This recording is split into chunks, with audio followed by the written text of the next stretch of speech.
بني إسرائيل. أعوذ بالله من الشيطان الرجيم. بسم الله الرحمن الرحيم. سبحان الذي أسرى بعبده ليلا من المسجد الحرام إلى المسجد الأقصى الذي باركنا حوله لنريه من آياتنا إنه هو السميع البصير. وآتينا موسى الكتاب وجعلناه هدى لبني إسرائيل ألا تتخذوا من دوني وكيلا ذرية من حملنا مع نوح إنه كان عبدا شكورا. وقضينا إلى بني إسرائيل في الكتاب لتفسدن في الأرض مرتين ولتعلن علوا كبيرا. فإذا جاء وعد أولاهما بعثنا عليكم عبادا لنا أولي بأس شديد فجاسوا خلال الديار وكان وعدا مفعولا. ثم رددنا لكم الكرة عليهم وأمددناكم بأموال وبنين وجعلناكم أكثر نفيرا. إن أحسنتم أحسنتم لأنفسكم وإن أسأتم فلها. فإذا جاء وعد الآخرة ليسوءوا وجوهكم وليدخلوا المسجد كما دخلوه أول مرة وليتبروا ما علوا تتبيرا. عسى ربكم أن يرحمكم وإن عدتم عدنا وجعلنا جهنم للكافرين حصيرا.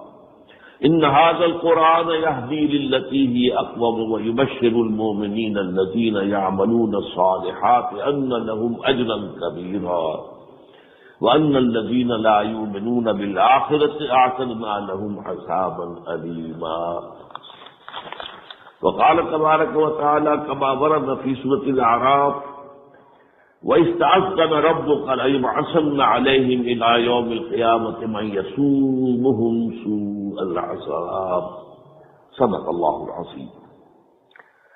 رب اشرح لي صدري ويسر لي أمري واحلل عقدة من لساني يفقهوا قولي. اللهم ربنا ألهمنا رشدنا وأعذنا من شرور أنفسنا. اللهم أرنا الحق حقا وارزقنا اتباعه وأرنا الباطل باطلا وارزقنا اجتنابه. اللهم ارحمنا بالقرآن العظيم واجعله لنا إماما ونورا وهدى ورحمة. آمین یا رب العالمین. پچھلے جمعے میں آپ کو یاد ہوگا کہ تمہیداً تو میں نے یہ بھی عرض کیا تھا کہ احادیث نبویہ میں اور قرآن مجید میں سابقہ امت بنی اسرائیل جو امت مسلمہ کی سابقہ، اس میں جو اعتقادی عملی اخلاقی خرابیاں پیدا ہوئی، خبر دے دی گئی تھی کہ وہ امت مسلمہ امت محمد میں بھی ہوگی، اور یہ کہ ان پر جو حالات وارد ہوئے تاریخی اعتبار سے وہ بھی امت محمد صلی اللہ علیہ وسلم پر بالکل اسی طرح نازل ہوں گے حالات اور واقعات، جیسے کہ ایک جوڑے کی ایک جوتی دوسری جوتی سے مشابہ ہوتی ہے۔ میں نے امت سابقہ جو ہے بنی اسرائیل کی 3500 سالہ تاریخ، اس لیے کہ آغاز ہوتا ہے 1400 یا 1500 قبل مسیح سے، جب حضرت موسیٰ کو تورات دی گئی، اور تاحال وہ امت باقی ہے، ختم تو نہیں ہوئی ہے، تو آج تک اس امت کی تاریخ جاری ہے۔ اور اس کے مقابلے میں امت محمد صلی اللہ علیہ وسلم کی 1400 سالہ تاریخ، گویا سابقہ امت کی جو عمر ہے وہ ہمارے مقابلے میں 2.5 گنا ہے، 1400 ورسز 3500۔ اس کا میں نے تقابل کر کے آپ کو بتا دیا تھا کہ بالکل جس کو ہم کہتے ہیں کاربن کاپی، حضور کے ویسا تک سابقہ امت پر 2 دور عروج کے آ چکے تھے، 2 زوال کے آ چکے تھے، اور زوال کے دوروں میں ان پر بہت شدید عذاب اللہ کا آیا تھا۔ اس کی بھی تفصیل میں آپ کے سامنے بیان کر چکا ہوں، لیکن آج خاص طور پر میں چاہتا ہوں کہ ان 2 زوالوں کا ذکر چونکہ قرآن مجید میں خاص طور پر کیا گیا ہے، ان آیات مبارکہ میں جو میں نے آج آپ کو پڑھ کر سنائی ہے، تو قرآن کے حوالے سے بھی وہ بات سمجھ لیں کہ یہ بات میری تاریخ کی نہیں ہے کہ عام طور پر جو ہے اسے ایک جو ہے ہسٹوریکل فینومینل سمجھا جائے، بلکہ یہ تاریخ وہ ہے جو قرآن مجید سے ثابت ہے۔ سورہ بنی اسرائیل کا آغاز کس آیت سے ہوتا ہے؟ اس میں تو حضور کا جو سفر ہے معراج ہے اس کے پہلے حصے کا ذکر ہے۔ معراج تو اصل میں ہونی تھی آسمانی، لیکن وہ مکے سے بھی ہو سکتا تھا براہ راست، مسجد حرام سے ہی سیدھے حضور کو آسمانوں کی طرف بھیجا جاتا۔ وہ حکمت تھی کہ پہلے اس کا زمینی حصہ ہے جس کا ذکر یہاں ہے، سبحان الذی اسری بعبدہ لیلا من المسجد الحرام الى المسجد الاقصى الذی بارکنا حولہ لنریہ من آیاتنا انہ هو السمیع البصیر۔ بڑی بابرکت ذات ہے اور بہت ہی پاک سے پاک ذات جو لے گئی اپنے بندے کو صلی اللہ علیہ وسلم ایک رات مسجد حرام سے مسجد اقصی تک، تاکہ وہاں اسے اپنی آیات کا مشاہدہ کرائے۔ اس کی حکمت کیا تھی؟ اس کی حکمت یہ تھی کہ یروشلم یا بیت المقدس جہاں وہ مسجد اقصی تھی، یہ سابقہ امت کا مرکز تھا، بنی اسرائیل کا مرکز۔ وہی حضرت سلیمان نے اپنی مسجد بنائی تھی، ہم تو اسے مسجد کہیں گے، قرآن مسجد کہتا ہے، اب وہ اسے چاہے ٹیمپل کہیں ہیکل کہیں جو چاہیں کہہ لیں، لیکن حضرت سلیمان کا بنایا ہوا ہیکل، کنگ سولومن ٹیمپل جیسے، تو وہ مرکز تھا ان کا۔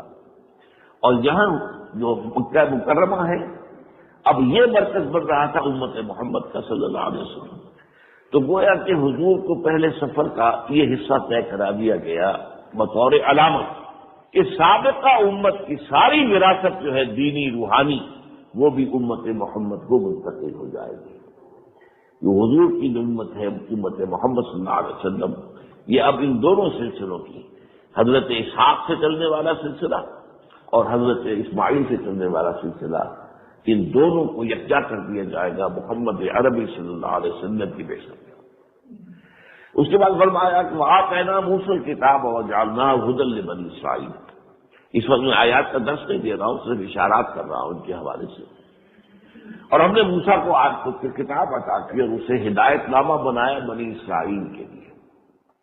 اب یہ بھی بات جو ہے بہت نوٹ کرنے کی ہے، میں نے کہا تھا کہ بطور قوم تو یہودیوں کی تاریخ حضرت یعقوب سے شروع ہو جاتی ہے، وہ تو گویا کہ 1800 قبل مسیح یا 1900 قبل مسیح کا معاملہ ہے، لیکن بطور امت شروع ہوئی ہے تاریخ جب کہ کتاب دے دی گئی، تورات دے دی گئی صحرائے سینا، اس کا ذکر کر دیا گیا۔ موسیٰ کو کتاب عطا کی اور اس سے ہم نے بنی اسرائیل کے لیے ہدایت نامہ بنایا، اور اس میں اشارہ ہو گیا یہ پوری نوع انسانی کے لیے ہدایت نامہ نہیں تھا۔ ہدی للناس تو یہ قرآن ہے جو حضور پر نازل ہوا ہے، ہدی بنی اسرائیل کے لیے ہدایت ہے۔ اللہ تتخذوا من دونی وکیلا، اب اس میں ایک نقطہ بیان ہو گیا کہ تورات کی اور قرآن کی سب کی مشترکہ تعلیم کا لب لباب کیا ہے؟ اللہ کے سوا کسی اور کو اپنا کارساز نہ سمجھنا، توحید کا یہ لب لباب، لا حول ولا قوت الا باللہ، اس بات کو ذہن نشین کر دیا جائے۔ اللہ تتخذوا من دونی وکیلا ذریۃ من حملنا مع نوح انہ کان عبدا شکورا، اور تم اولاد ہو انہی کی جنہیں ہم نے سوار کرایا تھا نوح کی کشتی میں، اور یقیناً ہمارا بندہ جو ہے نوح وہ بہت ہی ہمارا ایسا بندہ تھا جو شکر گزار تھا۔ اب اس کے بعد آ رہے وہ تاریخی حوالے، وَقَضَيْنَا إِلَىٰ بَنِي إِسْرَائِيلَ فِي الْكِتَابِ لَتُفْسِدُنَّ فِي الْأَرْضِ مَرَّتَيْنِ وَلَتَعْلُنَّ عُلُوًّا كَبِيرًا، اور ہم نے پہلے ہی بتا دیا تھا بنی اسرائیل کو کتاب میں کہ تم 2 مرتبہ بہت سرکشی کرو گے، فساد مچاؤ گے، دنیا کے اندر گمراہی کی بہت نئی جو ہے راہیں ایجاد کرو گے، تو یہ اور بہت زیادہ تم سرکشی کرو گے۔